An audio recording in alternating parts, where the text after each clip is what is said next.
یہ قرآن کریم اللہ کی کتاب ہے اور اللہ تعالیٰ نے اس کو پڑھنے اور سننے کے آداب بھی بتا دیے ہیں۔ یہ قرآن کوئی عام کتاب نہیں ہے۔ اللہ تبارک و تعالیٰ فرماتے ہیں جب قرآن پڑھنے لگو تو تعوذ پڑھو، شیطان تمہارے دل میں کوئی غلط خیالات نہ ڈالے۔ وَإِذَا قَرَأْتَ الْقُرْآنَ، جب آپ قرآن کی تلاوت کیا کرو، فَاسْتَعِذْ بِاللَّهِ من الشیطان الرجیم، تو اللہ سے شیطان مردود کے شر سے پناہ بھی مانگ لیا کرو۔ اب یہاں اللہ پاک نے قرآن پڑھنے کے آداب بتا دیے اور شیطان مردود کے جو شر ہے یا جو وسوسہ انسان کے دل میں ڈالتا ہے، جو قرآن سے لگن پیدا کرنے نہیں دیتا، شیطان روکتا ہے، شیطان کو تکلیف ہوتی ہے جب قرآن کی تلاوت کی جائے تو وہ روکنے کی کوشش کرے، تو اللہ پاک نے اس کا بھی تدارک بتا دیا کہ آپ پڑھنے لگیں اور آپ کا دل قرآن میں نہ لگے تو آپ تعوذ پڑھا کریں، جس سے شیطان مردود کے شر سے آپ محفوظ ہو جائیں گے۔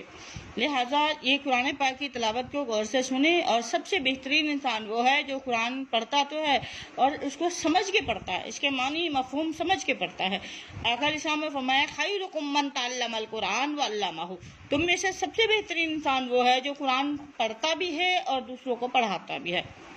تو لہٰذا ہم بھی اللہ تعالیٰ ہم سب کو بھی اس میں شامل کرنے کی توفیق عطا فرمائے اور ہمیں زیادہ سے زیادہ قرآن سمجھنے والا بنا دے۔ آج ہم پڑھتے ہیں سورۃ بقرہ کے تیسرے رکوع کی آخری آیت، یکاد قریب ہے کہ یکاد قریب، ان قریب، قریب کے معنوں میں آتا ہے البرق بجلی، یخطف اچک کر لے جائے ابصارہم ان کی آنکھیں، بصر کی جمع ابصار، ان کی آنکھیں اچک کر لے جائے، کلما جب کبھی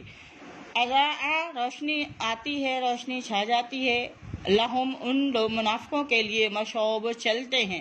فیہ اس کی روشنی میں وہ چلنے پھرنے لگ جاتے ہیں، وہ کام کرنا شروع ہو جاتے ہیں، وہ حرکات کرنا شروع ہو جاتے ہیں۔ اور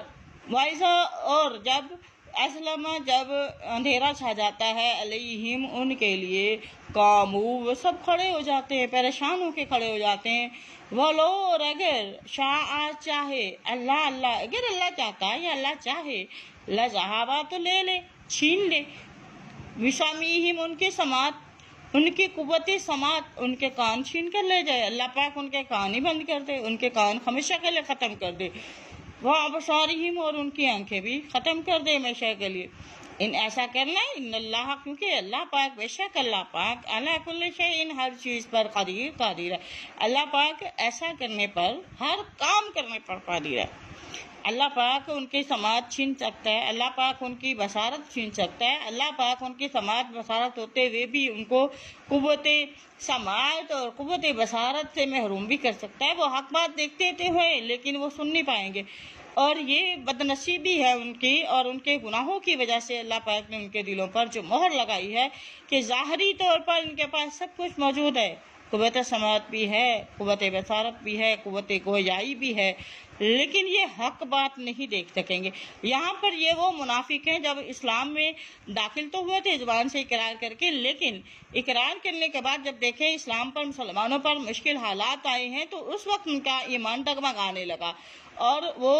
شک میں پڑ گئے کہ اب انہیں ہر طرف سے موت نظر آنے لگی۔ تو ایسے حالات میں اللہ پاک فرماتے ہیں کہ یہ وہ لوگ ہیں جب ان کو اسلام میں یا کسی بھی مسلمانوں پر، آقا علیہ السلام پر جب مشکلات آئیں تو یہ کھڑے ہو گئے، یہ موت کے خوف کی وجہ سے ڈٹ گئے، ہٹ گئے، پیچھے ہٹ گئے، کشمکش کے شکار ہو گئے، تذبذب کا شکار ہو گئے۔ جب اسلام کو، مسلمانوں کو کامیابیاں ملنے لگی تو یہ پھر دائرہ اسلام میں آنے لگے۔ یہ وہ منافق ہے جن کا اللہ پاک نے کلیئرلی واضح طور پر ذکر فرمایا ہے، اور اللہ پاک اگر چاہے تو اللہ پاک اتنا بھی ان کو دیکھنے کی توفیق نہ دے، لیکن یہ وہ تیسرا گروپ ہے جو ہمیشہ کے لیے تذبذب کا شکار رہے گا، قیامت تک کے لیے ان کو اللہ پاک نے ہدایت کا راستہ نہیں دینا، یہ اسلام صحیح معنوں میں اسلام سے دور رہیں گے اور یہ خلود فی النار ہوں گے۔ اعاذنا اللہ تعالی، اللہ پاک ہم سب کو نفاق سے بچائے۔ وما توفیقی الا